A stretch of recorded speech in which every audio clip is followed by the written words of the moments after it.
बिस्मिल्लाहिर्रहमानिर्रहीम। रसूल करीम सल्लल्लाहु अलैहि वसल्लम ने फरमाया, झूठी कसम खाने से माल तो फ़रोख्त हो जाता है, लेकिन कारोबार की बरकत ख़त्म हो जाती है। बरकत के ख़त्म हो जाने से क्या मुराद है? इस हवाले से उलमाए किराम फरमाते हैं कि बरकत एक ऐसी शय है जिसे मापा तो नहीं जा सकता, लेकिन महसूस किया जा सकता है।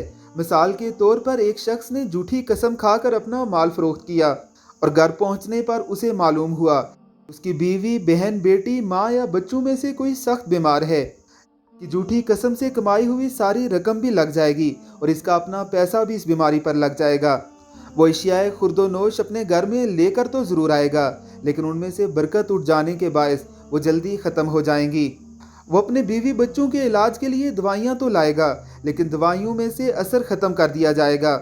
अल्लाह रब्बुल इज़्ज़त की ज़ात हमें समझने की तौफीक अता फरमाए। आमीन सुम आमीन।